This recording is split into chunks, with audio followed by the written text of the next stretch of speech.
Joshua the king came down and bore it all. Yeah, conversations front of the fireplace. All of my mistakes, how do I erase? Wanna operate at a higher pace. Birth pains causing the body to dilate. On a first name basis with the worst pain facing. Moments in isolation. See, I was hoping I would do this to get more family time. A busy mind and worried heart, is this not where I reside? I subscribed that all that traveling wasn't doing well for my soul. Glad I never made it when my name went through the rumor mill. I suppose that the Lord knows I'd have failed. Instead I'm doing well at home, out my shell. Good book off the shelf, more dubs off the L's. I told Ray they ain't just gon' know us, they gon' know us well. Happy to have felt my way to success. With my family by my side, Lord knows what's next. Joshua the king came down and bore it all. I know a few things, never claimed to know it all. But I know what's off, never noticed y'all. Hit a protocol, need an overhaul. Need an overhaul, I need an overhaul. Need an overhaul, we need an overhaul. Joshua the king came down and bore it all. Conversations front of the fireplace. I know a few things, never claimed to know it all. Conversations front of the fireplace. Joshua the king came down and bore it all. Conversations front of the fireplace. I know a few things, never claimed to know it all. Conversations front of the fireplace. All that drama and hysteria should die down. If there's nothing nice to say, then baby, pipe down. Life is too short to try and pay the price now. I was walking on water and then I wiped out. So this is for the restoration of every family member that's estranged. I know you're facing the same asymptomatic patient, different virus. Hard to tell somebody they sick when they only deny it. And you confide in something personal, but they think you lying. With friends like these who need enemies, I wish I was lying. Nevertheless, I wanna be more and you less trying. Until the Lord comes back and takes his people back to Zion. Yeah. Joshua the king came down and bore it all. I know a few things, never claimed to know it all. But I know what's off, never noticed y'all. Hit a protocol, need an overhaul. Kingstream Entertainment, Ruslan.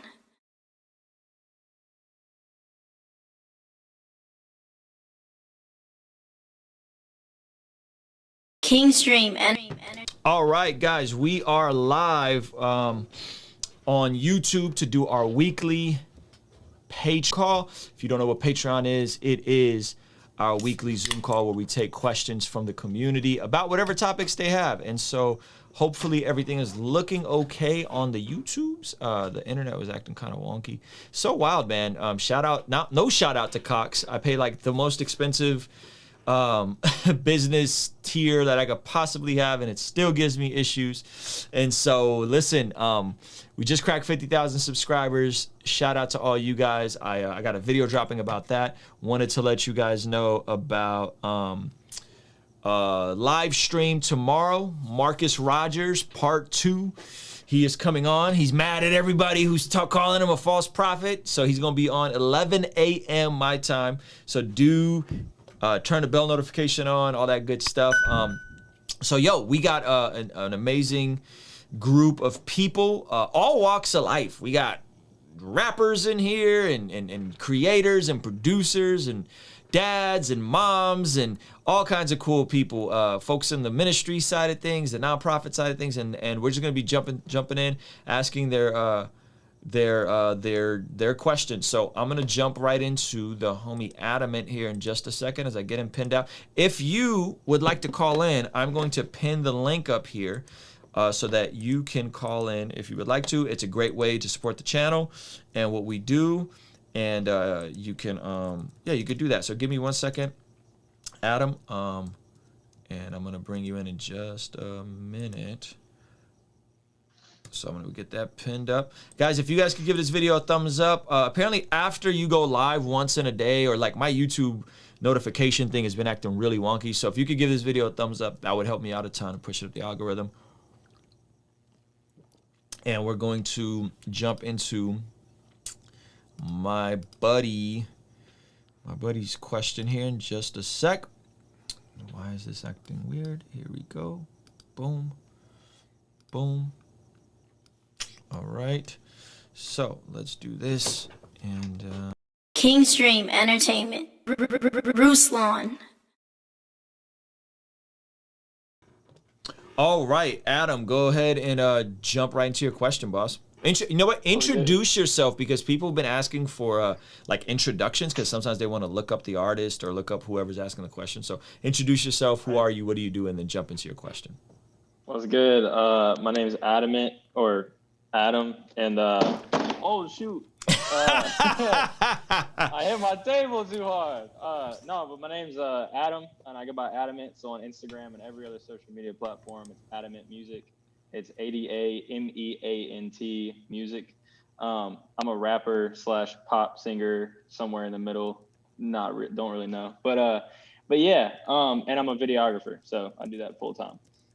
But the question was, so this year, like we talked about on the Fridays live stream, jumping into things and being more serious about content.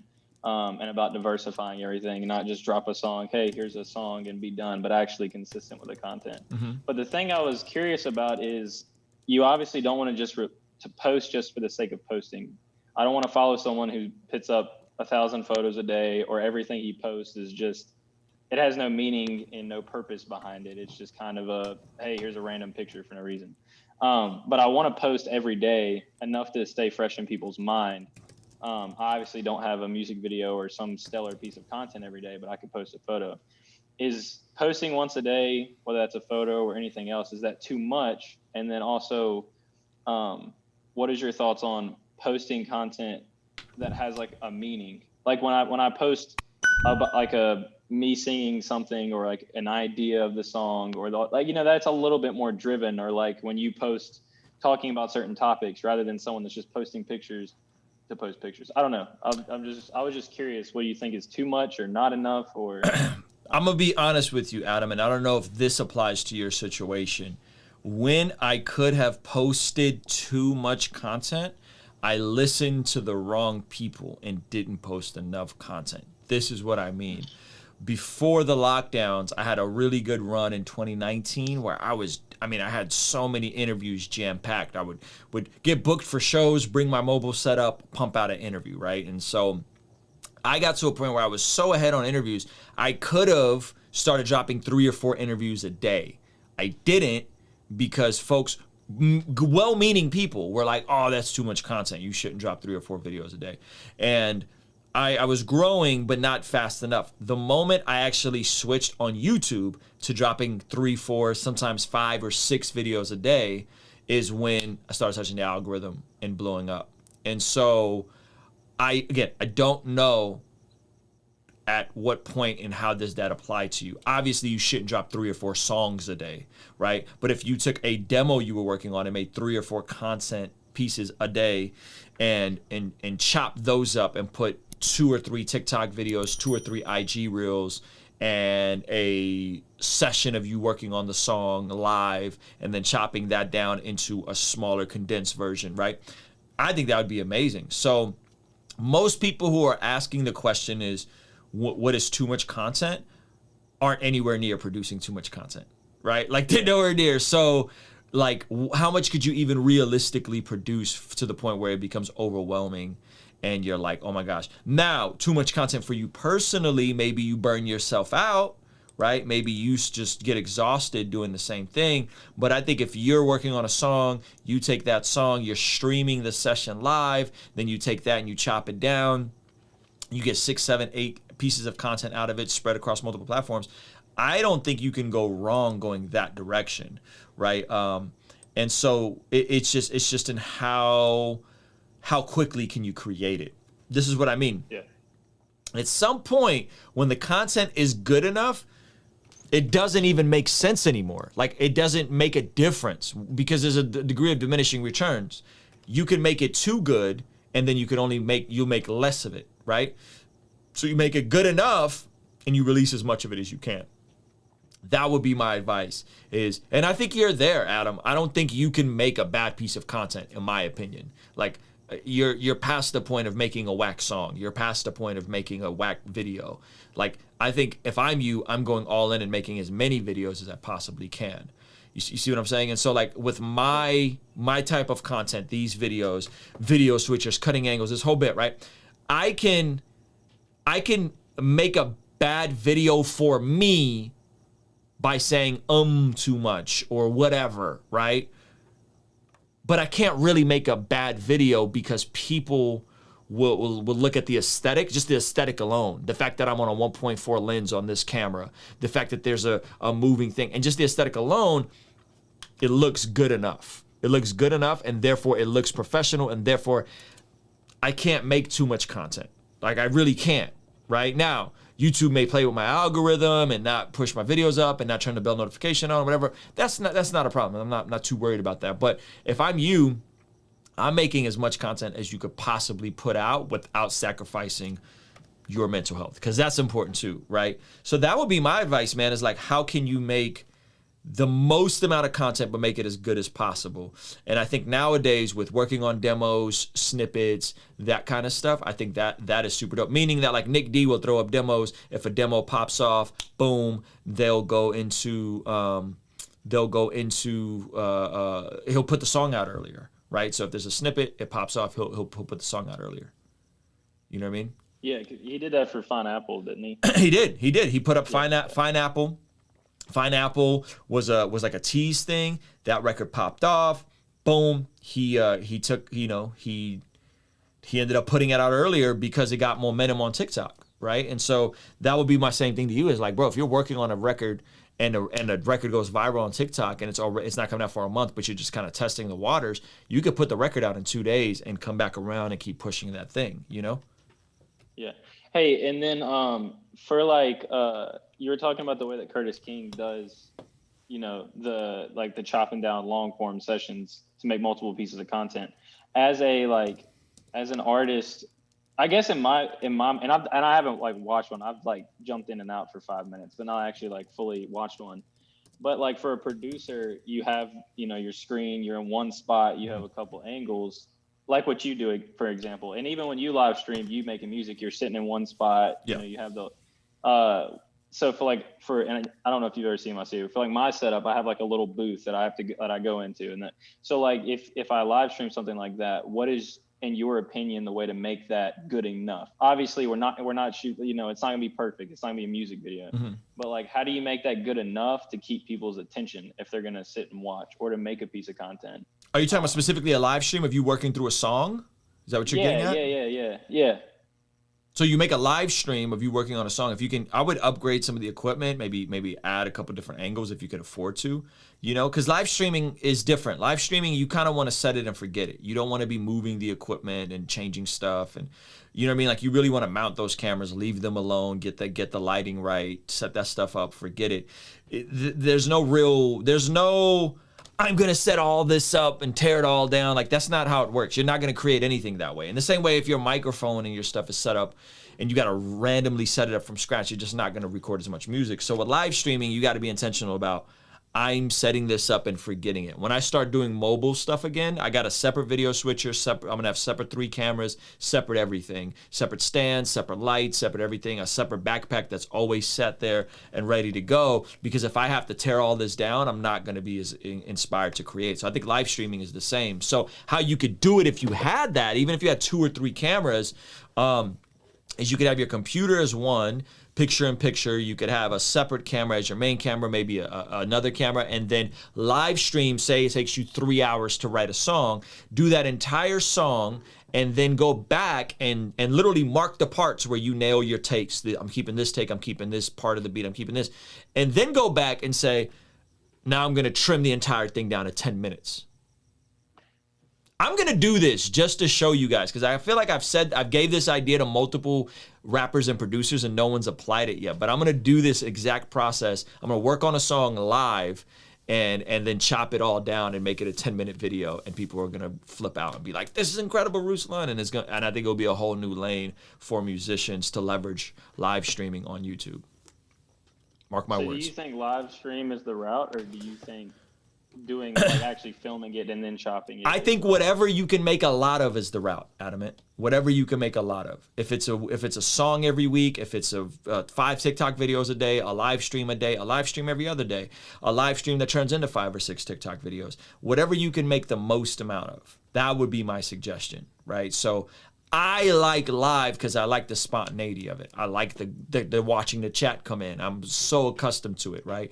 So I like it. I enjoy it. It's my favorite platform, right? I feel super weird talking into a phone or a camera and there not being feedback. So I prefer the live format, but that's me, right? I'm just saying it is an opportunity if you can learn how to finesse it. And if you work efficiently, meaning you could actually get a song done in an hour session, I think it could be super dope. So what I would do is I would probably do a song in an unlisted stream just for the Patreon, then trim that song down and make it its own video. That's probably how I would work through it, meaning that it would be a stream with just folks on Patreon and channel members. They would watch me create the whole song in 2 hours. Then I would go back in, use the YouTube editor and chop that down into a 10-minute video where it's just literally beat, verse, you know what I'm saying? Nailed the verse, nailed tweak it, song structure, boom, here's the finished song. But it would really be a 2-hour video consolidated. So there's just so many ways. I think you just got to experiment with this stuff and figure out, like, do you have an extra couple grand to build yourself a live streaming setup? And does that make sense for you to make that kind of investment right now? I think maybe, I don't know. Like my trainer just built it, right? Certain people who have an ability to speak with an expertise, I think live streaming is extremely helpful because it eliminates the need to edit video. Everything is up on the cloud and you literally go into the YouTube editor and just trim and snip and remove stuff and then consolidate those videos. Yeah. Dope. Hey, how's that slaughter working? I remember you told me about getting It's money. I'm on it right now. You can't see because you're in the Zoom call. Dude, it's fire and it's relatively inexpensive too. Dude, it's really dope. It's really dope. It took a while to find one that like was the right size and the right price. And I don't remember if it's the one you sent me or if it's the one I like the one Curtis King sent me, and then I found a shorter version of it because Curtis King had like a 5-foot one. But yeah, man. And so I'm thinking about making this camera angle, my second camera angle, the slider too. So I'll have 2 sliders. For $250, like, Shoot. Come on, you know what I'm saying? So yeah, man. Yeah, man. All right, I well, appreciate you, brother. Kingstream Entertainment. Ruslan.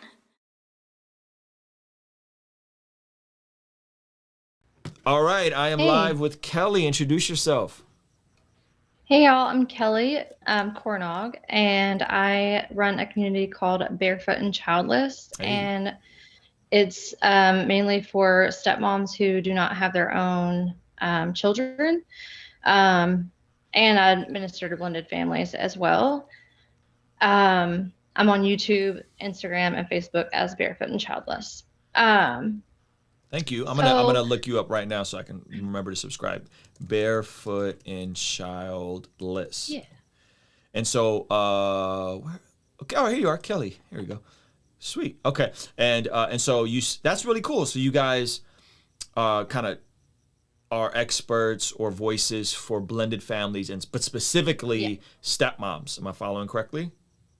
Stepmoms and stepdads who do not have their own children, they just have stepchildren. How cool.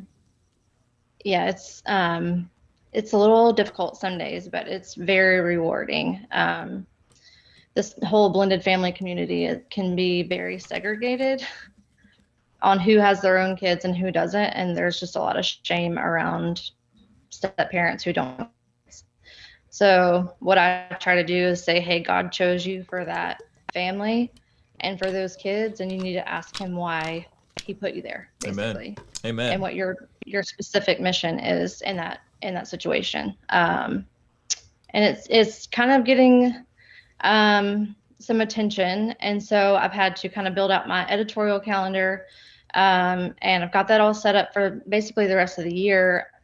The only thing I do not have nailed down is video. So I go live on Instagram a lot, but I've just kind of started building out my YouTube channel with the lives that I've done on Instagram. Okay, that's a good so start. would you suggest going live on YouTube and then maybe putting that on IGTV, or what, like, is there a balance that you have about going live on multiple channels?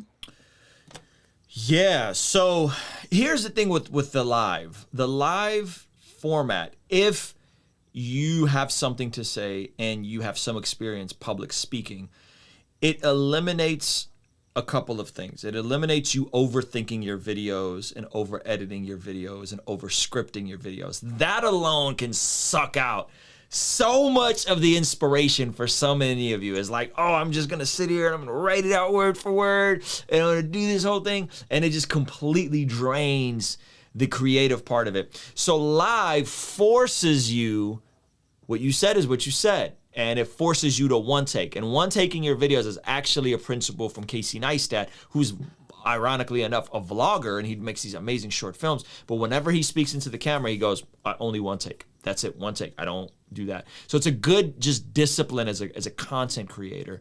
The dope part about live is, like I said, you can go live, chop it down inside of the YouTube editor. So you're not handling memory cards. You're not inside of software. For me, shooting on a camera, transporting the footage, importing the footage, that alone is like, well, I don't want anything to do with that. It totally kills my vibe. I'm not excited to edit. I'm not excited to look at an empty Final Cut session and start trying to piece together a story. I just don't like it. So for me, it's up, it's done, and then I can go in and tweak and inside of YouTube, right inside of the YouTube editor, I can go in and tweak, remove parts. Like if I misspoke, if I said something that I didn't mean, or you just made a mistake, I can go in, I could remove parts, I could trim videos, I could make them shorter. I could take one long live stream, like this will be one long live stream, and this may be its own segment that drops tomorrow. And then I just took one video that's an hour long, and I made a 10-minute video out of this video. So it positions you to then create a ton of content and chop up. So Kelly, I think the best thing you could do is there's a video inside of Patreon where it's one of the only few one-on-one sessions I did with Jason Mayfield, who's a super dope YouTuber. He's a part of the Patreon community, Pastor Roy and Trey Van Camp. And we did a session, and it's literally walking you through my entire process, which we're creating like a freemium course for YouTube, how to do this on YouTube, and walks you through my whole process. It walks you through all of my revenue streams. I talk about exactly how much I make, where I make it from YouTube, from here, from there. So I would encourage you to watch. It's kind of boring, but it's really the nuts and bolts of the system. So if I'm you, I would consider it, because you seem like you know what your mission and vision is. You seem like you have something to say. You seem like you have a degree of public speaking, and you can communicate to a camera. So I would really consider it. And then what you can do is, and sometimes I don't do this enough, honestly, just because the momentum is with my YouTube, is then we'll take, say this is a live stream and this is a hour-long live stream. This segment gets cut down into its own segment. So now this is a 10-minute video. Then what I can do is I could take that 10-minute video and trim it down even more and put it onto Instagram TV, and then I could take that and make a 30-second video and put it as an IG reel or on TikTok. So we just took an hour-long video. We made 8 pieces of content from an hour. We take one of those pieces of content, we trim it down. And at that point, what me and Zach are doing now is we're literally just looking at the videos that are successful. So he just made me 3 TikTok IG reel videos that are just strictly analytics. These are my most popular videos on YouTube. Zach sat through, combed through them, and we're going to be running them as Instagram videos, as IG reels, but also as Instagram story ads to grow my YouTube. I know I just said a whole lot, but No, that makes perfect sense. I think it would be good. It's good for the right person. If you're young and you don't have anything to say and you're just, you might just be better off learning how to dance and go on TikTok and try to build an audience and transferring it over to Instagram and then transferring it over to YouTube. But if you are interesting and you have value to add and you can be spontaneous, and here's also a caveat, you can tie in current events. That's a big one. Tying in current events helps you touch the algorithm, because YouTube is the #2 search engine next to Google. So say something happens with, I don't know, say God forbid a celebrity gets divorced, and then there's going to be a blended family, or there's kids that are stepkids, and how does that work? Blended family, and now the stepkids get shared custody because, say, somebody's been there since they were little, and that's essentially their right. You see what I mean? And so Yep.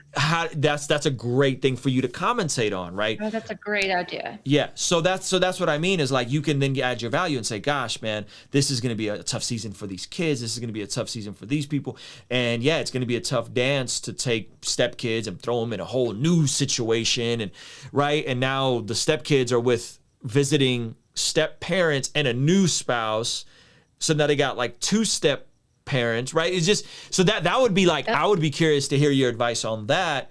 And so you start looking at current events and you start looking at cultural phenomenon, or you start looking at stuff. Ooh, how could I bring my niche into this world and add value in that way? What's your Instagram? It's barefoot and childless. Okay. So barefoot.and.childless. Okay, I'm gonna look it up right now. Barefoot. I think I've messaged you from there too. So Barefoot child. Barefoot and childless. Do you have a is there anything? Oh, here you are. Okay, sweet. I just followed you back. Yeah, very cool. So is that helpful? Is there like a follow up? That's really helpful. A follow up Because way we can go my- deeper on this? Yeah, so my videos are pretty long just because I'm either having a conversation with someone who's kind of in my community or that can help my community. So they're kind of like an hour-ish right now. So cutting them down really helps create more, like, because I'm like, I can't go live more than, once a week or twice a week right now. Right. So that helps to kind of generate more content. Mm-hmm. And I do not do any takes, like I just do the live, and it is what it is at that point. Because I agree with you, speaking into an empty audience is just feels weird, just right? nerve-wracking. Just looking into a camera Yeah. and there's just like no feedback and you're just like talking. It's like what? Yeah, there's nobody. And they usually only have like 2 to 3 people on my lives right now, but I have a ton of replays, which is encouraging. Rad. So as far as like the background, so this would not be my typical like background. Uh-huh. I have another room where I'm building out kind of a backdrop. What do you suggest there that's like budget friendly? Ooh, that's a good question. So we're in the process of building Rich, my trainer, Rich Saying. You guys should follow him, not because I'm saying like go follow him for fitness stuff. You should follow him for fitness stuff because he's a freaking legend in the fitness. He was like 24-hour fitness #1 trainer, and then he launched his own business. He's very good at what he does. But we're building out his setup in real time. So we were just over there yesterday for a couple of hours, and we went super simple. He had an old iMac and an old Mac Mini. He's streaming up from his iMac. His Mac Mini is a second computer that he can react from. For context, my Zoom that you're on and my YouTube chat and everything is on one computer, and then I have a separate Mac Mini right here that has my video switcher plugged into it, my audio plugged into it, and this computer is just streaming up. One computer is streaming up, one computer is downloading and doing the Zoom. So I just separated it. Okay. And I went and got 2 new Mac Mini from Apple M1s, right? And so entry level, $700 Mac Mini M1s. I think that's an incredible deal. Obviously, you need screens with it. If you have older computers, they will work. And so we took 2 computers Rich already had, and we tested it yesterday, and it worked. And so a Canon SL3, which is this is a 7D Mark II, but a Canon SL3 is this camera over here. This camera over here is a $600 retail camera. They're kind of on back order right now. A Canon 24mm lens, $150 lens. And then you need a video switcher. In my opinion, you need a video switcher so you can go 2 computers, so you can bring in a separate computer for Zoom calls or your guests or whatever. And so, yeah, I mean, more or less, he probably spent, I think, $2 or $3 grand to get off the ground. And then we were just in his garage, and he has like a super dope squat rack and like weights behind him. And we just took some of my old lights, like my old lights that I had laying around, because I just upgraded my lights, and we just put a light in front of him, right? Well, you can't see my hand. Right here, there's a light. There's another light behind him, and then there's a light this way pointing at his backdrop to light his backdrop. And then he's gonna get some cheap LEDs. If you guys see behind me, those white lights, I got the nicer ones because I wanted the app to control the colors, which in hindsight I shouldn't have. And then there's a LED on right there on this little thing, right? So some cheap LEDs, some flower plants. This, I mean, you can kind of develop your own aesthetic. And so, yeah, so I think, you know, a couple of grand, and which again, that may sound like a lot of money to some people, but to other people, to get your own live streaming setup up. I mean, for context, when I started, a video switcher was $1,000 just to be able to cut camera angles and do picture in picture was $1,000. Now a video switcher is $300. A camera was $1,000. Now a camera is $500. So the quality has went way up and the pricing has went way down. And so yeah, so those are some things that you can get fairly inexpensive. I'd say minimal mic, video switcher, at least one camera, 2 computers, and you're off the ground. And lighting, and some decent lighting. But lighting, we're talking about, I mean, you can get all the lighting you need for $200 tops, and it'll look good. All my lights, like this is a $100 light. This is like a $50 light. Those are probably my most expensive lights. I think those are $75 each. Those little tubular lights. And so yeah, it's not very expensive to get off the ground. It's just what we value is what we'll invest money in, right? So it's like if you're like, I want to build my audience.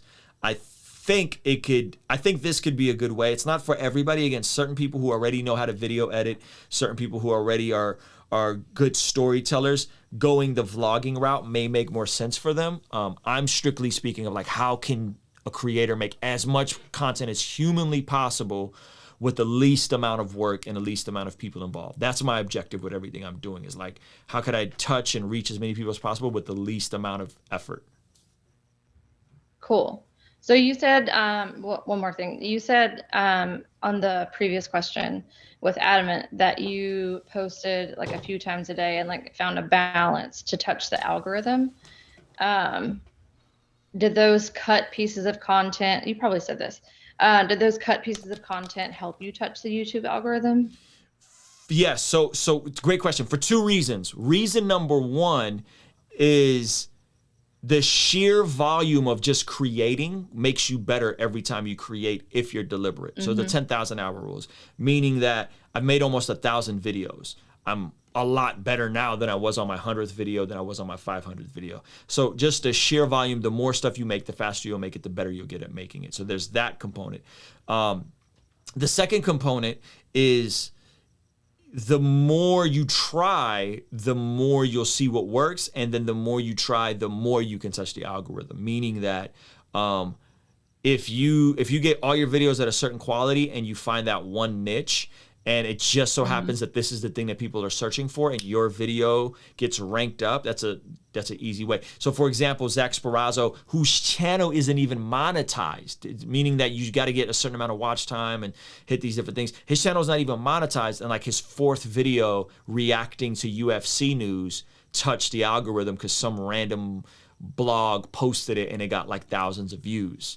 Right? Like his 3rd attempt. Now, granted, Zach really understands this process. He's helping me develop this course. I've just been kind of doing my brain dumps with him of like everything I know. I'm going to his YouTube right now, so I don't mean to look off because I want to tell you how many views he has. So for example, video number 1, 56 views. Video number 2, 46 views. Video number 3, 28 views. Video number 4, 2,800 views.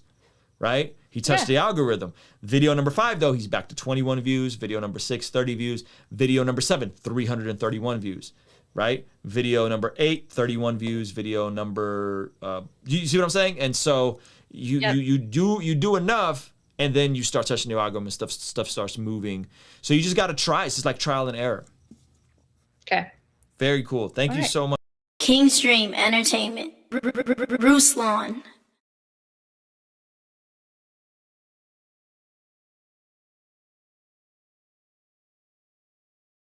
Kingstream Entertainment. Ruslan.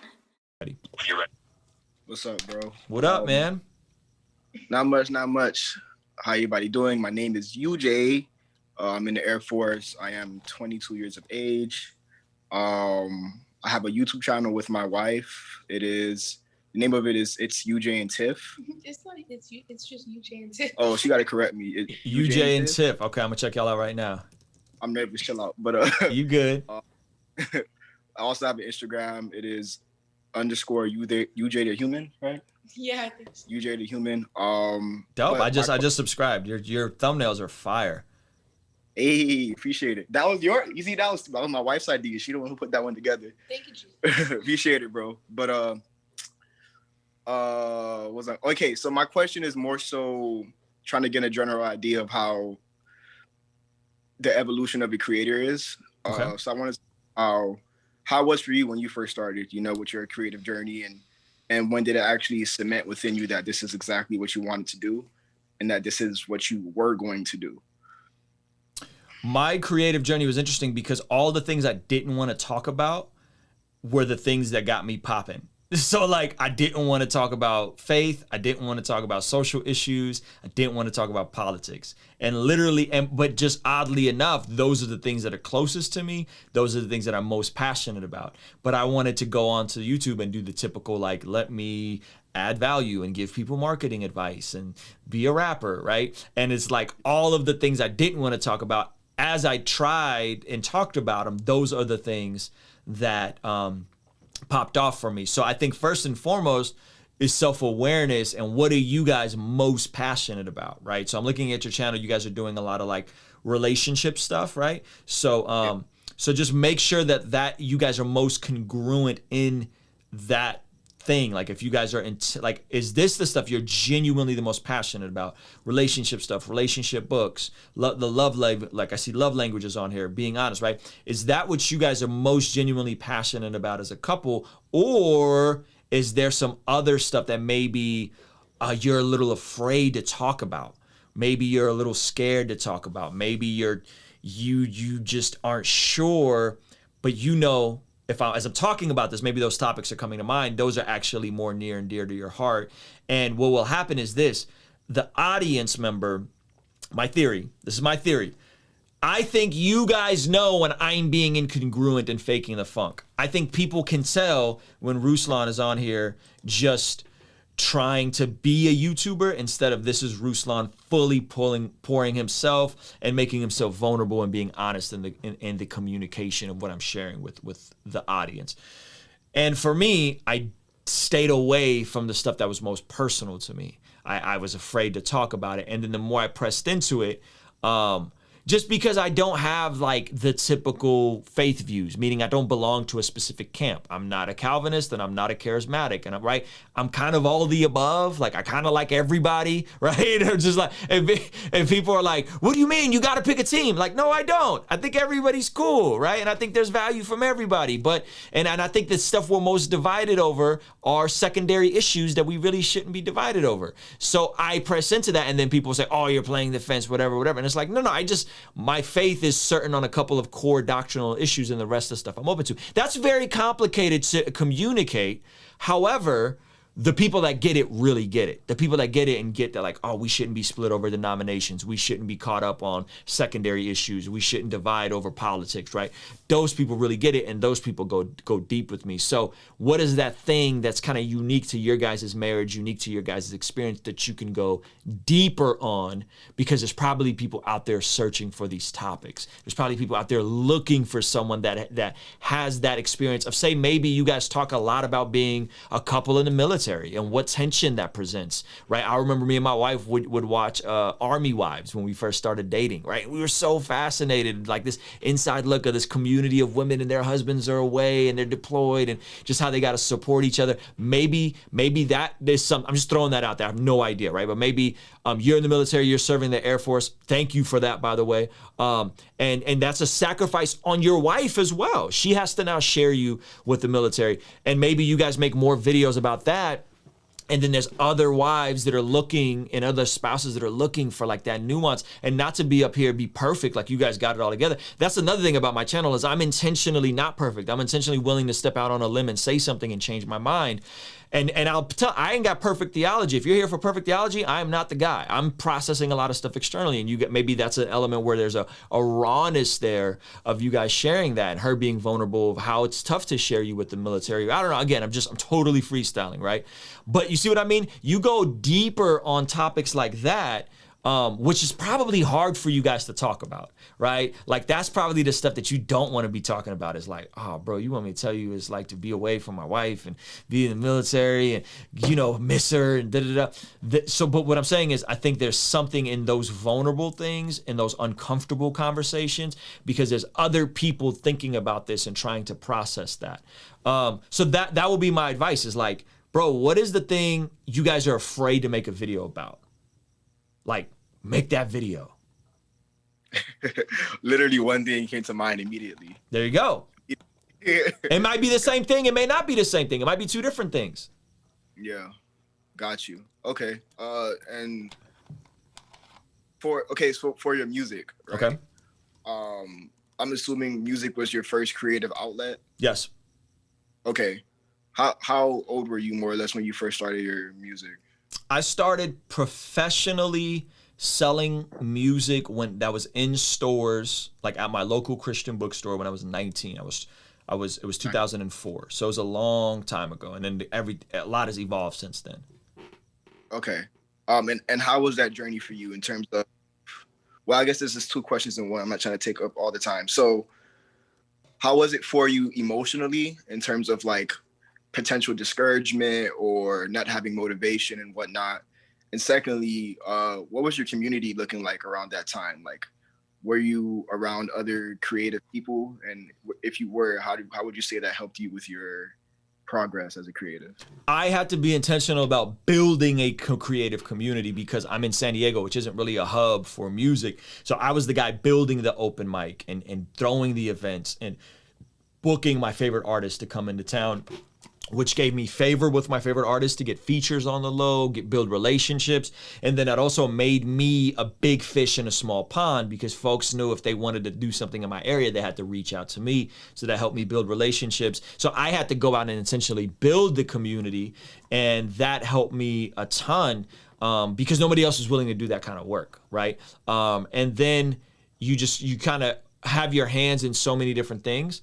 And it helped out a ton. That was initially, and I still have a passion for, I still have a passion for that stuff if I'm honest. Hold on, why is this being weird? Give me 1 second. I still have a passion for that stuff if I'm honest. I'm just also in a spot where like I don't have the time to do as much stuff. In my church, we were doing like open mics as of recent as like 2018, we were still doing open mics.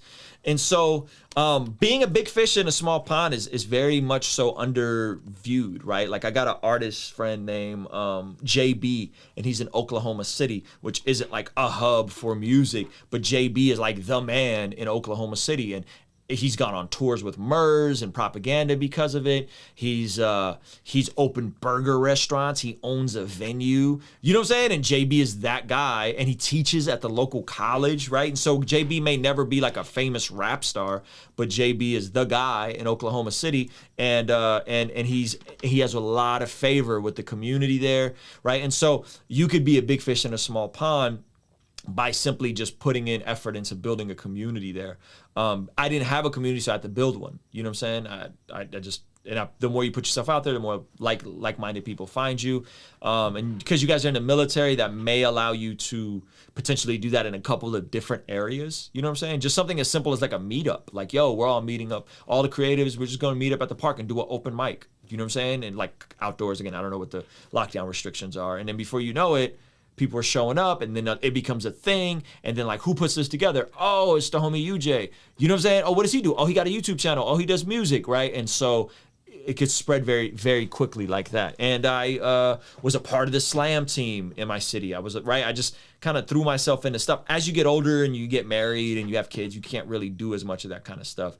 And so I've always been very intentional about proximity and community. Got you. So when you were younger, I'm assuming you were like all into it. Was that like your primary focus? Or were you working? Were you in school? Bro, I was doing everything. I was in ministry. I was working. I was in school. I was just terrible at a bunch of different things. Had I gone back, Yeah, because I was just mediocre at like 5 or 6 different things. If I can go back, see, everything that I did set me up for what I'm doing now, which is like my sweet spot, meaning that like I have an audience now. I could point people to music or product that they could buy, and it's all worked out. I don't know, would it have worked out the same way had I just gone and not done ministry and not worked 2 part-time jobs and not been in school at the same time. It forced me to juggle, but it was really hard. And again, I was not great. Like I graduated with like a 3.0 GPA. I'm very smart. I could have done way better than that. I was not the best employee. You know what I'm saying? I didn't put out the best music. I did a bunch of things at like a C+, B- level. And maybe if I had just focused on one thing for a season, maybe I would have been an A+ and been an exceptional rapper instead of just a pretty good rapper. You see what I'm saying? But all of that set me up for being able to think of marketing, think of content, share the Bible in a creative way, still make music, build community, which is what we're doing here, right? We got a bunch of folks in a Zoom call. We're building community. A lot of you guys become friends offline and you guys connect, or you guys go connect with Pastor Roy, right? And so all of that is by me screwing around in my early 20s and probably having way too much on my plate. Got you. Okay. Appreciate it, bro. I got more questions, but I ain't gonna ask them all. Okay. Appreciate you, Thanks, brother. man. Kingstream Entertainment. Ruslan.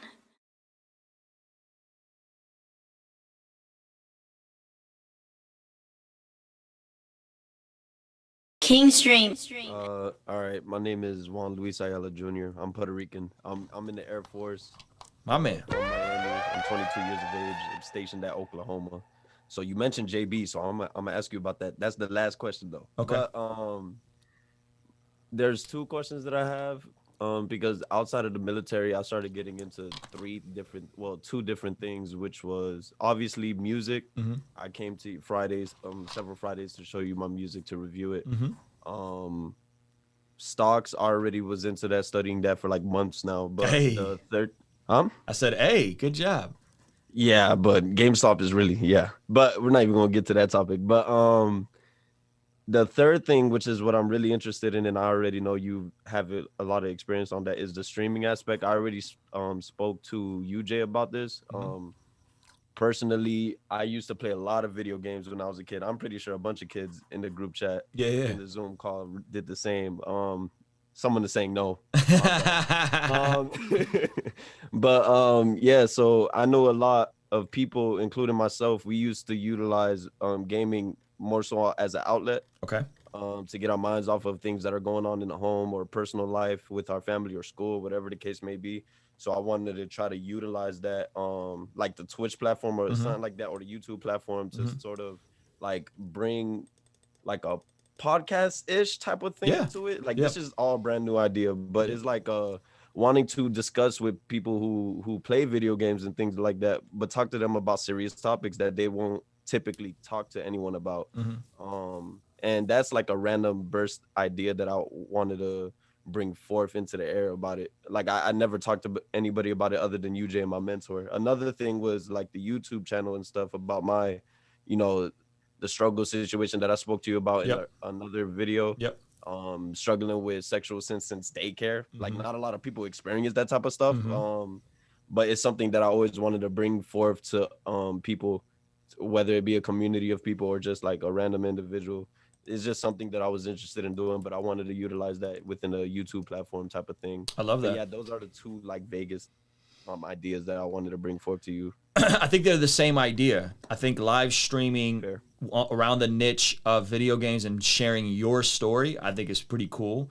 And again, I don't know anything about video game streaming, so just to be fully transparent. But I do know that what I'm using is actually designed initially for video game streaming, meaning OBS, the software I use, was initially designed for game streamers, right? So I do know that I'm actually leveraging video game technology, and sometimes I stream on Twitch. So I do know that there's that, and I got like, I don't know, 100 followers on Twitch or something. It's not super popping, but I think there's something to that idea. I think if you can combine all of them, and scale, meaning again, make a long stream, chop it down to a short stream, chop it down to a piece of IG content, put some money behind the IG content, throw your music on the intro, throw your music on the outro, right? All of those things can compound, and what you're really looking for is, how do you have an area of expertise that you can talk about, be confident talking about, not have to spend hours and hours preparing to talk about, and adding value to people where they walk away feeling refreshed and encouraged and like they learned something, or at the very least they're entertained. So maybe you have like this really dark sense of humor where you can talk about all your trauma, but kind of in a light way, but that's really dark, right? You know what I mean? Like maybe that's in you. I don't know, right? And No, and it then, is. That's why I laughed. okay, so like the discernment is on point tonight. So you talk about something super dark, but you make light of it, but you know that it can be entertaining, and you're doing a couple of things now. People are getting value. You're sharing your testimony. People are laughing, and then they're also walking away thinking. We laugh to keep from crying, right? And you're actually working through almost like stand-up material, which is a whole nother thing that people don't really consider. When you're streaming live, you are more or less working through becoming a good public speaker. It's just going to be a little different when you're in front of physical humans. That's another reason why I like the Zoom call, because at least I can see faces and you're not just numbers on a screen. There's actual humans in here with me, and I got you guys over here. I see a bunch of faces. If I say something, people smile. I make a note of that. I understand what's you know what I mean? If I see people nod along, right? All these things come together, and so I think there's a lot of opportunity for that, but a lot of it is trial and error. A lot of it is how your channel looks today is going to be different how it looks in a year, is going to be different how it looks in 2 years, and you have to be willing to push through that and say, am I in this for the long haul? Can I make this type of commitment? And then, by the way, if you are in the military or you do have a job or a commitment or whatever, what we're trying to do with my trainer is like, hey, bro, like 6 hours a week, just stream on the weekends. And then you can, if you stream well and you're thoughtful on the weekends, you can have 2 videos a day if you're calculated. You see what I'm saying? Or at least a video a day. And so that's what I mean. If you can't stream every day, stream on Saturdays and Sundays, but make 14 pieces of content out of that. That's very reasonable to do. So it's all in trial and error, man, and trying. I wish there is no like do A, B, and C, because A, B, and C may not work for your personality type. A, B, and C may not work for your niche. A, B, and C, right? But the principles are the same. A lot of content, make it good enough, make the colors good, make the lighting good, make the audio good, and know that 200 videos into it, you're going to be way better than you are today. And at 500 videos, you're going to be way better than you are today. And there's, maybe you write down your ideas. Maybe you write down, like, different people just do different things, man. So I think the big idea, just like with music, just like with anything creative, is trial and error. It's the journey to those 10,000 hours is gonna be better than the destination, what you learn, who you become, the discipline, the focus. And then the big idea is, if you then have an audience, right? We just cracked 50,000 subscribers. Once I'm at 500,000 subscribers or 5 million subscribers, I don't know if God's gonna grow this channel that big. I'm gonna do everything I can to be faithful and to honor God with my time, talent, and treasure. But if God grows this channel this big, guess what? That's way more people that will potentially check out my music. That's way more people that will potentially check out a piece of merchandise I have. That's way more people that potentially check out a digital product I have. And so now you've just stretched out your audience that's way bigger, and you could do different things. And so my initial plan was, hey, I want 1,000 super fans. I just want 1,000 super fans. How can I get 1,000 people to spend $100 with me a year? That was goal one. And that should be the goal for everybody. Get your first 1,000 people, but make sure they're loyal, they're dedicated, and they really connect you. That's why I said, like, guys, go in for the hard stuff. Like, the stuff you don't want to talk about, go in for that stuff, right? I wish somebody would have told me this, because I was too busy trying to fit a mold of what I could be instead of just being who I am. And the more you talk about the hard stuff, the faster you're going to get to that niche and connect with that tribe. Yo, shout out to Ken for the super chat, bro. Thank you so much. Is that helpful? Am I speaking to some? Nah, you low key speaking some stuff. I got like a bunch of ideas. There you go. Now I'm gonna talk to you, Jay, about it. But I have a bunch of ideas that I want to do now as I slowly progress to Yeah. being in the position to stream and do all of that stuff Yeah. into it. I really appreciate it though. Dope, man. And again, we have a freemium course that's coming together of folks that we've already been doing this with privately. Jason Mayfield, Truth has been kind of using some of the motto, Pastor Roy. And so we're working on like a linear course of this. And of course, the Patreon, you guys will get a exclusive, you know, the whole deal. And the first 3 modules will be available on YouTube for free. So we're working on all that right now because I really feel like this is a model that's not for everybody. Again, it's not for everybody. But if you're funny, if you got a story, you got a testimony, bro. Goodness gracious, your story is extremely powerful. And here's what you'll find, bro, is that the more you talk about this stuff, the stuff that you don't want to talk about, the more therapeutic it becomes, and the more of a breakthrough it actually happens with. You know what I'm saying? It's the weirdest thing. You think that opening up in front of the world will make you more insecure. It actually does the opposite. It reaffirms the calling over your life. It reaffirms the breakthrough that you're gonna have. And so I am not afraid to tell people, like in the previous stream where I was like, yo, my goal is, I did a stream on my debt-free journey, Ruslan Exposed Part 5. You guys can go watch it. But I did a thing like, yo, my ultimate goal is to own a paid-for home. And I just shared that. I shared that with people. And listen, for me to say that out loud living in Southern California, I don't think you guys understand what that means. Like, I'm basically telling the world that I want to be a millionaire publicly. That sounds crazy to say out loud, but I believe that there's power in just being vulnerable and sharing those things. And maybe it won't happen in my timeline, but it will happen. Like, I believe it will happen. And so lead with vulnerability, lead with those uncomfortable conversation, because I think that's what people are looking for. We're in the most marketed to generation ever. You guys have been marketed to since you were kids. Commercials being force fed down your throat, products being force fed down your throat. I think people are looking for something real. I think people are looking for something authentic. I think people are looking for people to lead with vulnerability and be transparent. And I think if you can really tap into that and develop that self-awareness in your music, in your YouTube, then I think the sky's the limit. Like, I really believe that. Got you. Appreciate it. And one last thing, JB, who's this guy? He's in Oklahoma. I'm in Oklahoma. Oklahoma City, Jabee. Just look up rapper JB. You cannot miss him. He's been in every newspaper. He's the man in Oklahoma. I'm telling you, he just put out a new album. Oh, yeah? He's fire. He's not a Christian rapper, but he's a Christian who raps, right? So yeah, he's super dope, man. So I've known JB for a while. I've gone to church with JB when I was in Oklahoma. Super cool dude. Oklahoma got a scene too, but JB is like the man. Yeah. Oklahoma City got a scene. That's kind of hard to believe. I'm all I telling see you. is flat land and grass. Oklahoma City, OKC. Now I don't know where you at. You might be in the I'm boondocks. I'm in Midwest City. That's like in the middle. Okay. That's pretty much right next to downtown. So. If you can't find JB, DM me and I'll send his stuff over. I got you. All right, I brother. appreciate it, man. Kingstream Entertainment. Ruslan.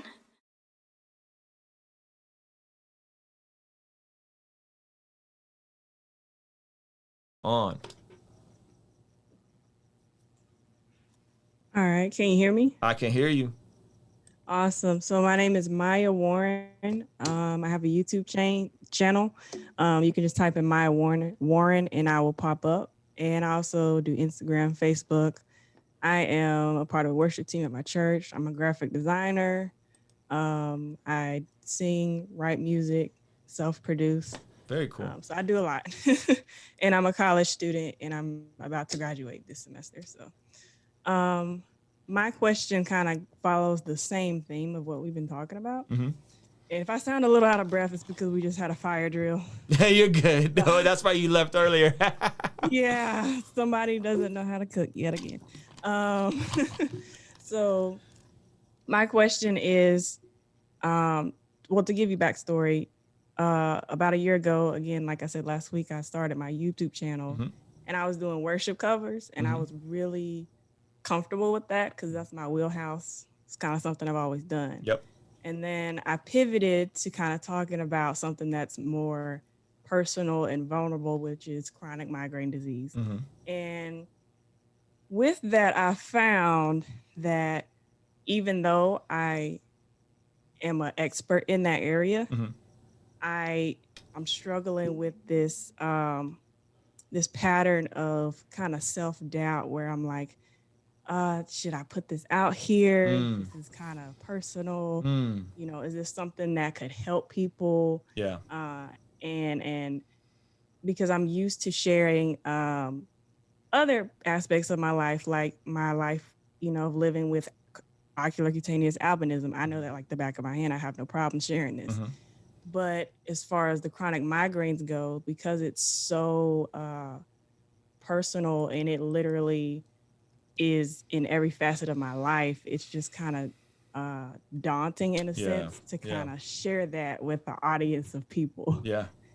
Yeah, of course. I don't think what you're describing is uncommon at all, Maya. I think that is something that many, not what you're dealing with is a little different because it's physical, right? You're dealing with physical pain, but the doubt, I don't know if I should say this, I'm scared, how people are going to receive this. I'll give you a very, very fair example that some people even in this chat are going to get mad at me about. I just did a video on women in ministry. I didn't know people were so upset about women in ministry. I'm just like, this is a really big triggering thing for people. And again, I don't talk about stuff where I don't bring in people who are from that world. So I bring in a woman's pastor and we talk about this whole thing. And I thought we landed at a very reasonable, moderate position. I'll spare you all the details. The position was more or less, hey, women should be women. There's scriptures to support that there's prophets, that women that hold the office of prophet in the Old and New Testament. There's scriptures that support that there were some women in some degree of leadership, and that if we look at what the word overseer says, elder and overseer, it's a different word than pastor, right? And so we landed at a place where women are supposed to be head pastors, senior pastors, elders. However, women could function in all the other ways, teach, preach, so on and so forth. I didn't know that this was like Ruslan is a heretic territory, right? Which was like, I'm like, yo, this is a secondary issue. Like this is not a salvation issue. And there was a part of me where I was like, do I want to make a video clarifying that? I'm scared. Like, are people going to unsubscribe and leave my page? And it's like, no, like this. And first of all, this isn't even something I spend a ton of time thinking about, but I feel like the position that like women can lead and do all kinds of amazing things, with the caveat that they maybe cannot hold the position of elder or senior pastor or head pastor. I feel like that's a very reasonable, moderate position. And it's going to upset people on either side, right? Because there's people that are like, women should be head pastors. And there's people that are like, women should be quiet and not say a word in church. That was scary for me to put that out there. I mean, I honestly kind of nervous just talking about it now because there's going to be some people that are literally going to dismiss me and think I'm a heretic for saying that, right? But me helping build an audience for my women's pastor, and her husband have been huge in my life, my marriage. This is like a mentor couple. I have to not be afraid and lead with fear and uncertainty, because at the end of the day, one, it's not a make it or break it issue for me. But if it is for somebody else, this is the caveat. Not the caveat. This is the kicker. If somebody watches that video and thinks I'm a heretic, I don't want him a part of my community anyway, right? If somebody thinks that me saying you guys need to stop worshiping Trump, and if you're known more for MAGA than you are for Christian, and you're a MAGA Christian, I don't want those folks a part of my community anyway. Now, notice I didn't say people who disagree with me on a secondary issue or people who are voted for Donald Trump. My best friends voted for Donald Trump, right? Some of the close people for me voted for Donald Trump. I'm saying if this is going to be something people want to divide with me on, cool, bounce. I don't want you here, for real. So I think it's the same thing. If you feel like someone's going to look at you differently, if someone's going to judge you, if somebody's going to maybe have pity on you and be like, oh, poor girl, right? And you're like, no, like, I don't keep that energy around me. Like, I don't want those vibes, right? Those people shouldn't be here anyway. Like, and maybe there's a degree of like TMI. I don't know. Like, I'm not going to I don't know. Like, there's certain, like, I'm not going to talk about my sex life on YouTube, right? Like, there's certain things that are private, and you guys probably don't need to know that, right? But you see what I'm saying? So I think you got to find that balance of like, where is the line where, okay, this is now crossing territory that's just not helpful for anybody, versus like, hey, yeah, but I will generally say I think it's God's will for people to be married and have sex with their wife and have a good sex life. I think that's in scripture, right? So you see what I mean? So I think you got to find that balance of like what's TMI, what's not, what's helpful, what's not helpful.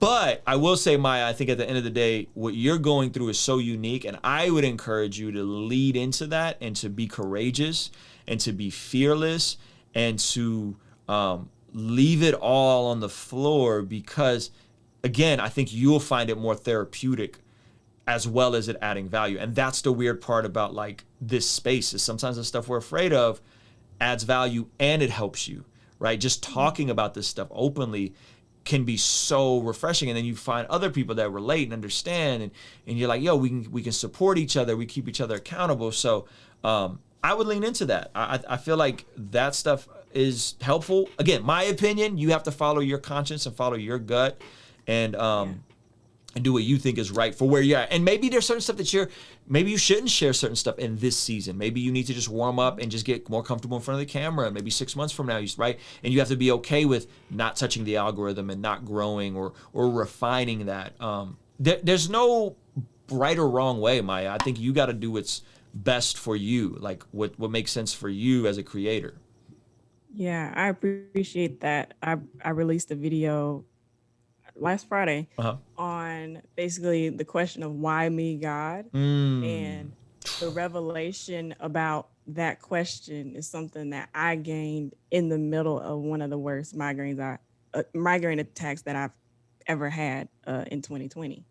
And so upon like releasing that video, I was just kind of like in my head, like, because my perspective is so unique, I view things from the perspective, okay, of how can I grow from the situation? How can I become better? And so sometimes I find that a lot of people aren't there yet. They're stuck in a pity party, or they're stuck in their head a lot of times. And so I get in my head because I'm not sure if people who watch it will receive it for what it is, if that makes sense.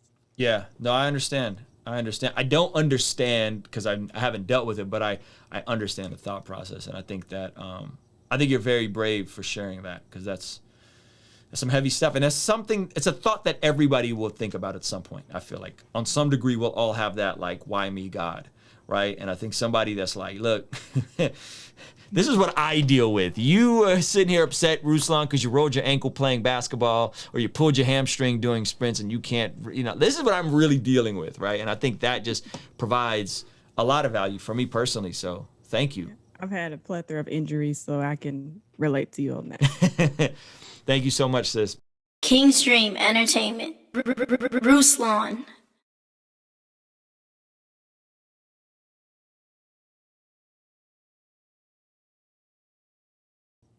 Hey, Jay.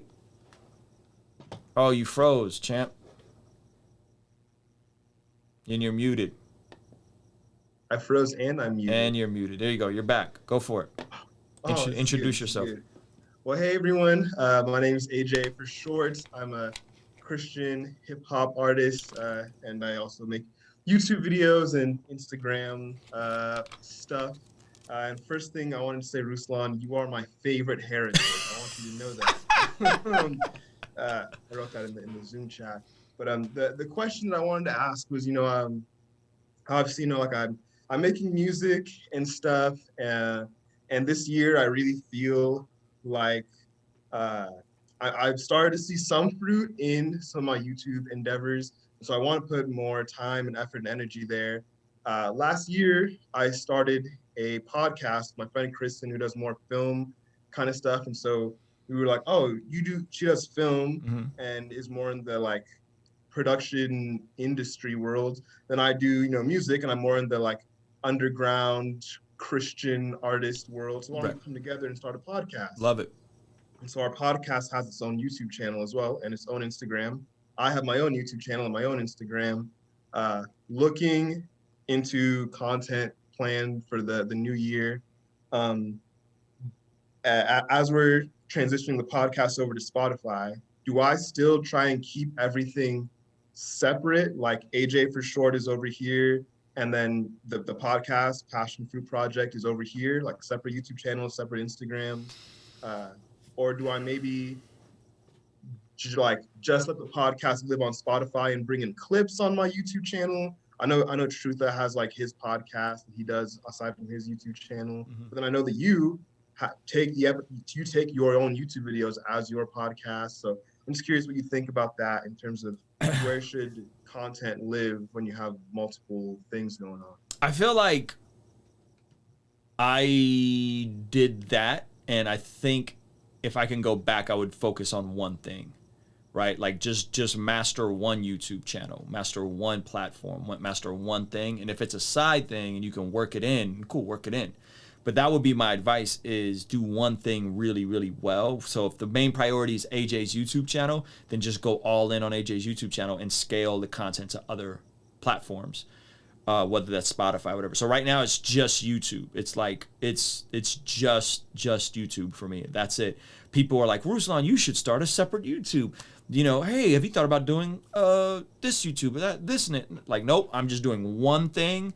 And then once this really gets popping to the level where I think it could be, which is hundreds of thousands, maybe 1 million, then I will scale and maybe launch a separate channel with Rich and just do Christian fitness content, right?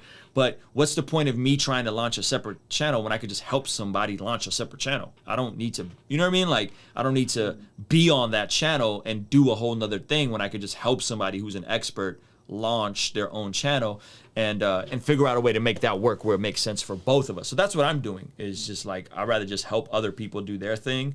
And some of that is just straight like, hey, you know, I value other topics. Like, I really, as you guys know, like, I'm really into fitness. I'm trying to do this transformation. Me and Richard doing this 12-week transformation right around the time the baby gets here. So like counting macros every day. I'm on day 3 of like perfect nutrition. I'm not putting that stuff on this channel. Like, I mean, I'm going to talk about it, but you're not going to see like a fitness vlog of me in the gym every day pumping iron. Like, that's not what this channel is right now. That doesn't mean it can't evolve into more of that content. It doesn't mean that we can't launch a separate page. It just, right now in this season, I'm focusing on one thing, and that's this. So I'm not also trying to be Instagram famous or be TikTok famous. I'm just focusing on this, and I'll put content there, but this is the priority. So I think that would be my advice to a lot of people. I feel like too many people try to do too many things too early in the process without having mastered one thing really well. Okay.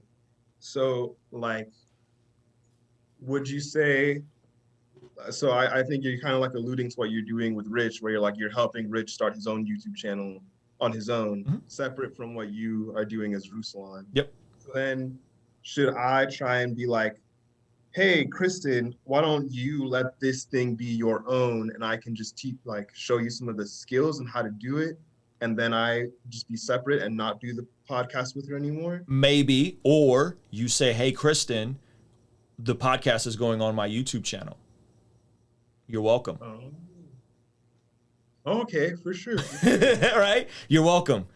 You get exposure to be on my channel as I'm building my platform, and then you're also dropping a bunch of other fire stuff on your channel, and it's actually valuable for him. So when me, Pastor Roy, Jason Mayfield, Pastor Trayvan, we do Stop Quoting That Verse, right? Like, that's on my channel. I'm helping them build their channel, but it's my content, but they could scale that content. I don't care if they take that content and repurpose it. So you see, everybody wins, right? Their channels grow because they're on my channel, which is a bigger channel. I get really good content because I got people to bounce stuff off of. I get people that are smarter than me. Trey Van Camp is way smarter than me when it comes to Bible verses. Jason Mayfield is way smarter than me, way more successful than me when it comes to finances. Pastor Roy is just Pastor Roy. He's a genius, bivocational, very good at multiple things, very good at coaching, right? So I get these amazing people to come on my platform. They could scale the content. They benefit because their channels grow and their things grow, and everybody wins. There's not a winner and a loser. We could all win. Oh, for sure. All right, that's perfect, because that was going to be my next question. I was going to say, do I keep doing the podcast and put it on my channel? But thank you. I think that'll help, because I was thinking of how I'm trying to make 100 YouTube videos this year. Let's go. Hopefully. So if that's the case, you got maybe that. I chop because it's like a 45-minute show. Yep. So maybe I chop that into smaller pieces. Yep. And just don't drop the whole thing so I don't get ethered in the algorithm. Yep, exactly. Yeah, algorithm, real quick, algorithm. 3 things everybody needs to know about the algorithm. Click-through rate, you want to have a 10% click-through rate. Number 2, completion rate. You don't want to be dropping hour-long videos. This is why this stream isn't going to stay up. This stream is going to go down because YouTube is paying attention to how many of you guys actually finished more than half of this stream. And 3, watch time. My Marcus Rogers interview had a good click-through rate, had a good watch time. A lot of people made it through the full 2 hours, and it had a good completion time. That's why we touched the algorithm, and that joint got 100,000 views. So those are the 3 things you want to pay attention to on the YouTube algorithm. Completion time? Completion time, yeah. So if I got an 8-minute video and I can get 10% click-through rate, I can get more than 50% completion rate on average, and say they watch 5 minutes of it, right? Or Mike Winger. Why is Mike Winger popping on YouTube? Because he makes hour-long videos, but people watch the majority of them. You see what I'm saying? So Mike Winger's making an hour-long Bible study, but we stay with him the entire Bible study because he's a freaking fire Bible teacher. And he touches the algorithm because people watch long hours, mass volume hours. A lot of people watch his content, and then a lot of people complete his content, and he has very good click-through rates. He has very good thumbnails. He has very good titles. The man is doing a Bible study through the book of Mark, and it's freaking killing. Like, who does a verse-by-verse Bible study but comes up with brilliant SEO? Like, I'm trying to do a Bible study through the book of Luke, and I'm like, Luke chapter 3, how do I make an interesting thumbnail and title about Luke chapter?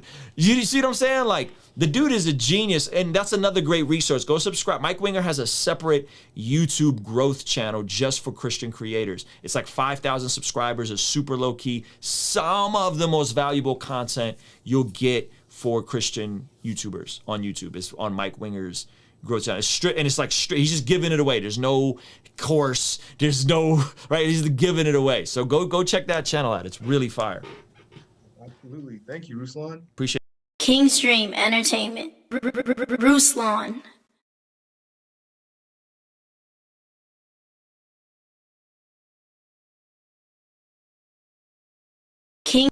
Go for it, Trutha. What's going on, everybody? I'm Trutha, music artist. I have a YouTube page. I have a question. You touched on it a little bit, so I don't want to be too long-winded on this, but it basically deals with like being uncomfortable with certain topics. So for me, I'm a pastor, and that's another part to the question too, is like, I don't lead with the fact that I'm a minister, I'm a pastor. I just touch on a topic. So part of the question would be, how much should I mention and really lean into that as far as like a credibility perspective? And then 2, with those uncomfortable topics, I think what makes me most uncomfortable is I'm not a church basher, I guess is the way I would say. So like, even if I see stuff negative going on that I think, even if I think it's like potentially harmful, I'm very hesitant to like speak in a public forum about the church, because my concern is that it just looks like we're just bashing each other, and people don't. It's like Christian hip hop. When Christian hip hop bashes each other, it's like, well, why would I get into that space? It's like same type of energy. So I get really anxious about like those topics, although I know those would drive up views. So like, I guess where I'm coming from is there are some topics I would like to touch on, but a lot of that I get really like, maybe it's just not me, something I can do, but like, I just want to kind of see what gives you the courage to like touch on some of those things. Like, what helped you to get to that point outside of just the fact that you're really good at it?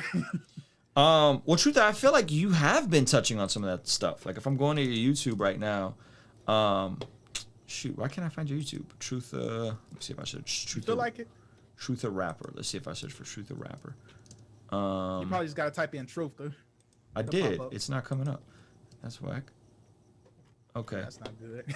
Yeah, so we got to figure that out. First and foremost, let's figure out the channel, make it easily find. Am I in my history? What is happening?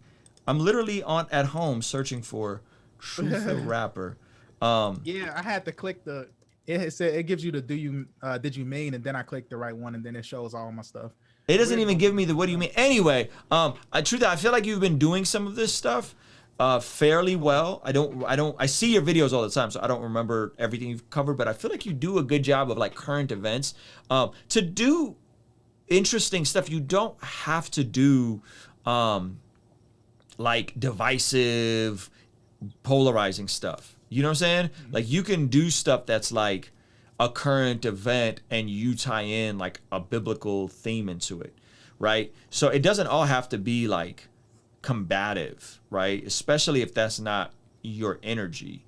So I think you have to be self-aware in that regard. And if that's not what you're on, I don't think you have to do that kind of stuff. So Well, let me give you an example. Okay. So like it's more so like in so telling the truth, it's like really pushing down. Like Spencer Smith, for example, like has this thing about like music that he just goes in on, like he just dunks on people for anything questionable, quote unquote. Sure. And like someone sent me a video recently, wanting me to give their thoughts. I mean, give my thoughts to them about like music and stuff, and like in response to some of his stances on it. And I want to touch on the topic, but at the same time, I want to do it in direct response to him. But it's like in me, it's very hard for me to like respond directly to people who are like ministers and stuff like that, because I just feel like I question like how edifying that is in the long run when that's just kind of where I feel uneased about when it's like directly responding to like ministers' videos. I don't know. I would say follow your conscience. Do not listen to me.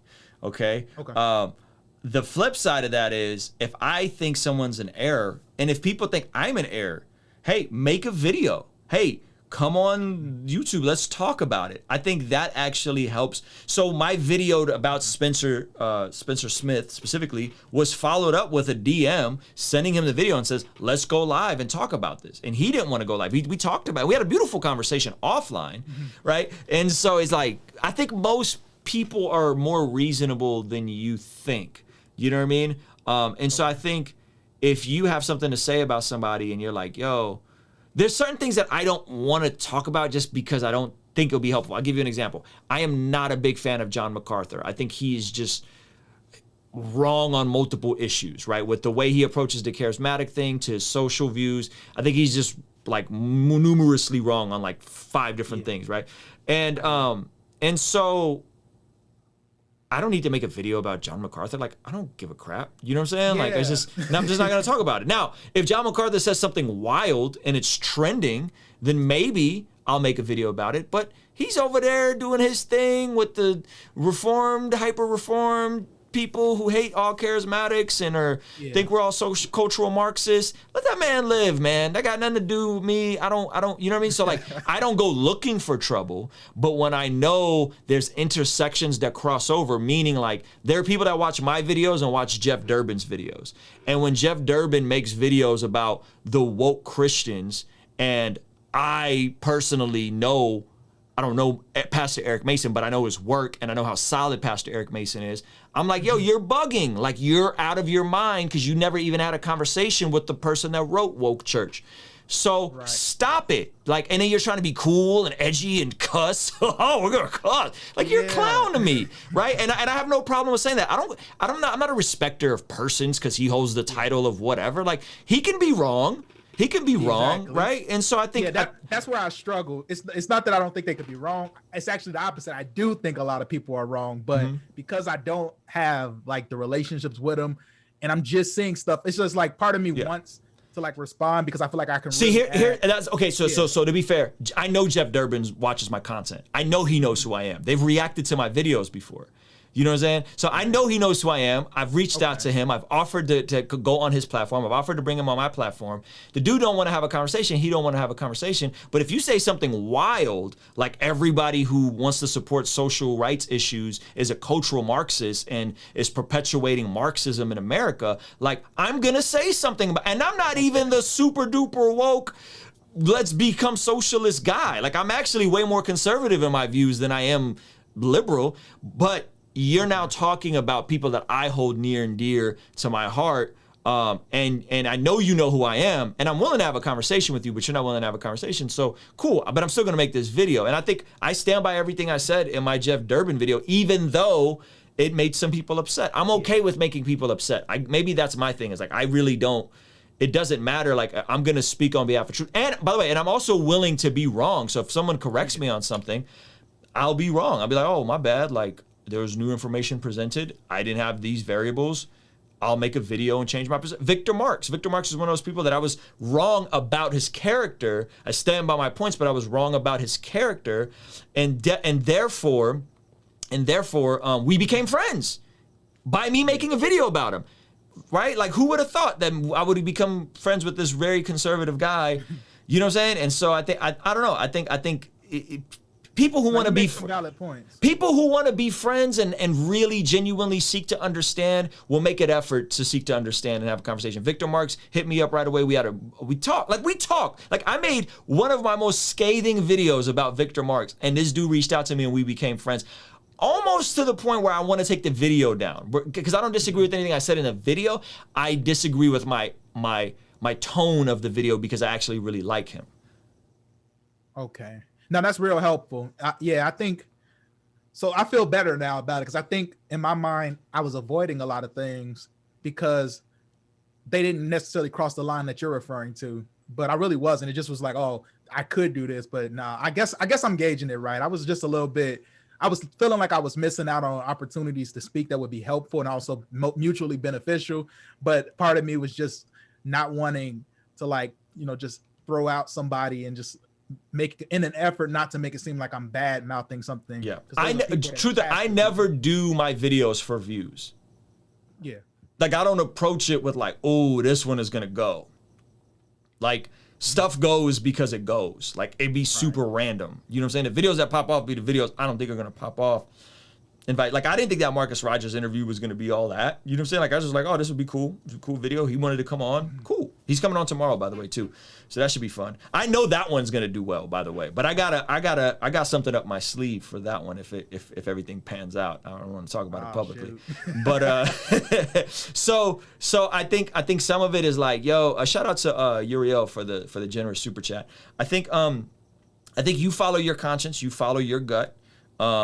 If something's in your wheelhouse and you want to speak about it, and honestly, Truther, bro, you're such a nice, kind guy that even your correction is going to be so, so gentle. Like, if I go ham and jump in the flesh, like, I'm very heavy-handed with some of the stuff I can say in the moment, which is why I do trim videos and take stuff out, and you know what I'm saying, when I watch stuff back. So I think follow your conscience, bro. Follow your gut. I don't think you're missing out by not being more polarizing. Like, I think there's 10 ways to do it, and I think you got to do what you think is right in your conscience. I appreciate that. Kingstream Entertainment. Ruslan. Yo, you're live, boss. Introduce yourself. Hello, everybody. I am Kid Casper. I am a full-time creative entrepreneur, own my own clothing apparel, and I'm a Christian raptivist, I like to call myself.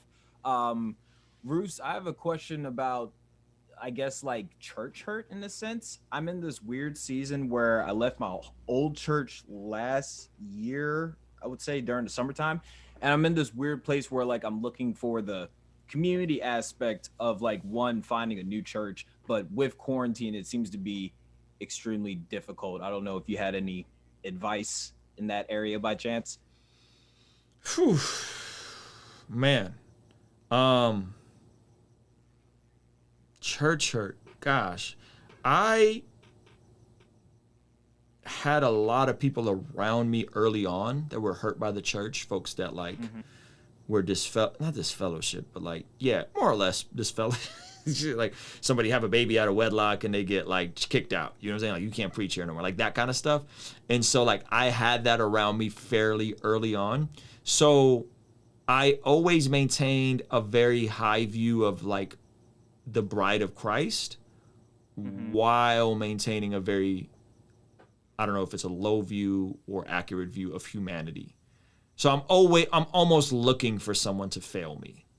You know what I'm saying? Like, I'm almost looking for someone to drop the ball. And that's helped me to guard my own heart and not expecting a ton from my pastors. And my pastors, one of my pastors, like, I mean, he full on, like, was forced to step down because financial mismanagement. You know what I'm saying? Like, and then my relationship with my current pastor, like, it's cool, like, but it's not like there's, you know, I was on staff. Like, whenever you're on staff at a church, there's going to be church hurt. It's just just the way it is, right? There's gonna be something that makes you hurt, or they upset you, or you upset them, or you're out of pocket. And then, so, and I've been around ministry long enough to know that. So in terms of navigating that, man, I would just have very realistic expectations, the way you would expect your family member. Like, how would you engage with your family members that have hurt you? You know what I mean? Like, at some point, yeah, you may need to cut somebody off, but for the most part, like, family's family, you know what I'm saying? Like, and family be mad dysfunctional and weird and all that stuff, right? So in terms of church hurt, man, I don't know. I've just had now there are certain environments that you may not need to be in anymore. And so for me, if I'm honest with you right now, my church community, especially in the middle of pandemic, is way more remote and spread out and way less centralized to my local church, meaning I find way more fellowship with a lot of folks that don't even attend my local church. And that gives me a degree of, I don't know, just community and FaceTime and all that kind of stuff with different people. So I would say leverage technology and press into that kind of stuff. You know what I'm saying? Like, press into, can you have remote church? Can you have community with people? I don't know. Is that helping? Like, I'm just, go ahead. No, I get what you're saying. I actually built like a IG family group chat with my fellow patrons on your Patreon. Oh, so, dope. like, you know, every once in a while we do a Zoom. We might even do a Zoom after we hop off of this Zoom. So that's been helping a little bit. Nice. But I guess I know I need to find a home church. Yeah. If that makes sense. And I've been away. It's a weird field to navigate through, because I didn't grow up in the church. Got saved at 19. Been at this church for like 7 years. Left it last summer. God told me it was my time to go, and I haven't had luck since. So I'm, I guess like I'm feeling lost in a sense. Yeah. And just because of the community aspect, not like me and my relationship with God is good. Yeah. But and you're in the DC area? Huh? You're in the DC area? DC, Baltimore area, but DC's not that far of a drive for me. So.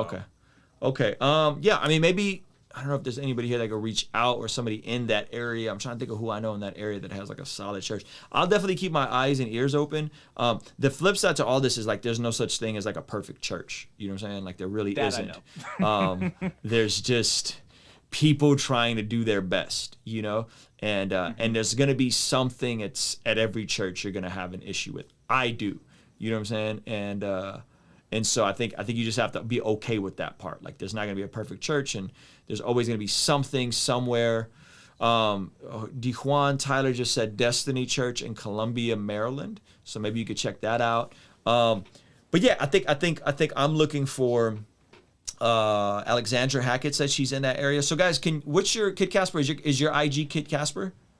You can look me up, Kid Casper, or you could do Mr. Lee. Look up Mr. Lee with Love. You can find me on there too. But okay, how about you drop? Can you drop your Instagram handle inside of the YouTube stream? Because there's folks in here that are from the area, and maybe they can help you connect and just try out some different churches.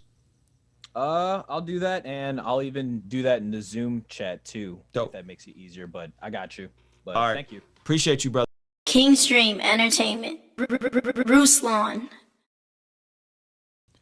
All right, guys. Appreciate everybody on YouTube. Check us out. We're going to go offline. I got like 2 questions left offline. I want to make sure I honor everybody and definitely appreciate everybody. So, and then I'm missing bedtime, so I don't really have a ton of time, but I do want to make sure we get to everybody. So we do these every single week. If you guys want to be a part of them, hit the link in the, is it in the bio? I'm thinking I'm on Instagram. Hit the link at the pin and jump into one of the Zoom calls. Great way to partner with what we're doing here at the YouTube. Marcus Rogers interview, 11 a.m. Go hit the reminders for that. Part 2 is going to be crazy. All right. Joshua the King came down and bore it all. Yeah, conversations front of the fireplace. All of my mistakes, how do I erase? Wanna operate at a higher pace. Birth pains causing the body to dilate. On a first name basis with the worst pain facing. Moments in isolation. See, I was hoping I would do this to get more family time. A busy mind and worried heart, is this not where I reside? I subscribe that all that traveling wasn't doing well for my soul. Glad I never made it when my name went through the rumor mill. I suppose that the Lord knows I'd have failed. Instead I'm doing well at home, out my shell. Good book off the shelf, more dubs off the L's. I told Ray they ain't just gon' know us, they gon' know us well.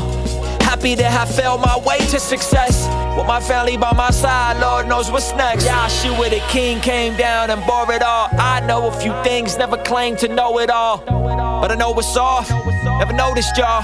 Hit a protocol, need an overhaul. Need an overhaul, I need an overhaul. Need an overhaul, we need an overhaul. Yahshua the King came down and bore it all.